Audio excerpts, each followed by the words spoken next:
Updates at pinakahuling mga usapin sa mundo ng palakasan. Atin ang pakinggan dito sa Ang Pilipinas Ngayon. Opisyal nang kinuha ng Barangay Ginebra ang serbisyo ni David Morrell na isa sa mga inaasang transaksyon ni Coach Tim Cone na magpapalakas sa Gin Kings na umiindan ng 2 hanggang 3 manlalaro.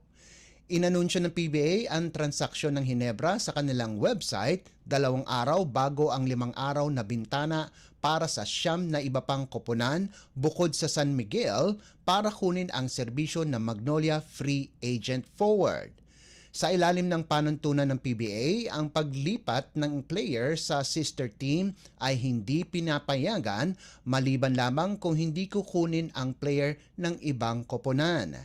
Para bigyan ng lugar si Morrell, inilagay ng Ginebra ang veteranong guard na si Jared Dillinger sa listahan ng unrestricted free agent.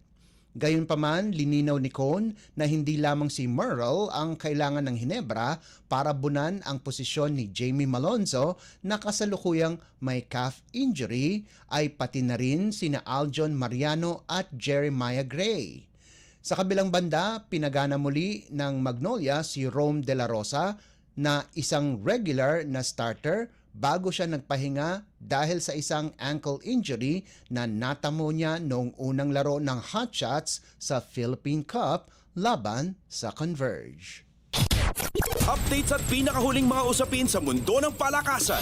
Atin ang pakinggan dito sa Ang Pilipinas Ngayon. Nakakuha ng pwesto sa main draw ng Basketball Champions League Asia si Justin Brownlee at ang kanyang koponan sa Indonesia na Pelita Jaya pagkatapos ang dominanting 88-67 panalo laban sa Prawira Harum Bandung. Nahiganti ng Pelita Jaya ang kanilang pagkabigo sa Prawira noong Indonesia Basketball League o IBL Finals. Pagkatapos ang kanilang panalo at sinamahan ang iba pang mga kampyon na koponan mula sa PBA, Japan B-League, Korean Basketball League at Chinese Basketball League. Nakapagtala si Brownlee ng 10 puntos, 6 na rebounds, 3 assists at 1 steal kasama ang kanyang kapwa imports na sina Jacory McLaughlin at KJ McDaniels na nagpalitan ng mga puntos.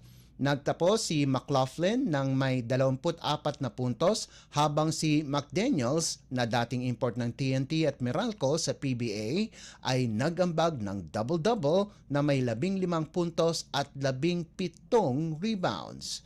Nakakuha din ng tulong ang mga imports mula sa mga lokal na players katulad nina Muhammad Guntara at Filipino-Indonesian Brandon Jawato na nakagawa ng 13 at 10 puntos ayon sa pagkakasunod. Subalit dikit ang laban ng Pelita Jaya sa NS Matrix ng Malaysia at Eastern ng Hong Kong para sa ikalawa at huling ticket para sa BCL Asia Main Draw. Updates at pinakahuling mga usapin sa mundo ng palakasan. Atin ang pakinggan dito sa Ang Pilipinas Ngayon. Tinakasan ng Parañaque Patriots ang Muntinlupa Cagers 64-57 para makihati sa liderato ng Maharlika Pilipinas Basketball League o MPBL 6th Season Elimination Rounds na ginanap sa Olivares College Gym sa Parañaque City.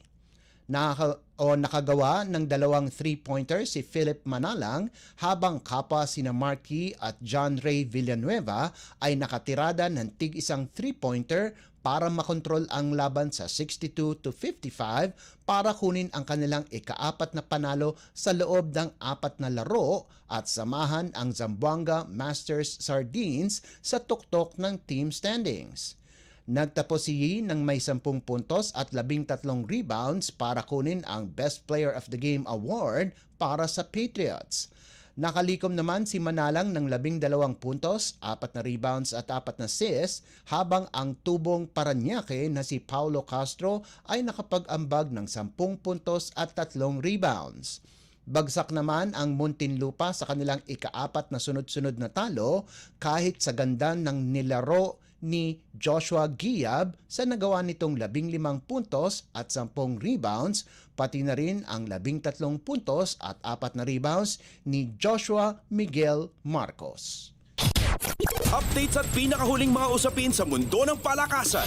Atin ang pakinggan dito sa Ang Pilipinas Ngayon. At yan ang pinakahuling balita sa larangan ng palakasan. Para sa Radyo Pilipinas World Service, ito po si Leo Magpayo. Magandang araw. Updates at pinakahuling mga usapin sa mundo ng palakasan. Atin ang pakinggan dito sa Ang Pilipinas Ngayon.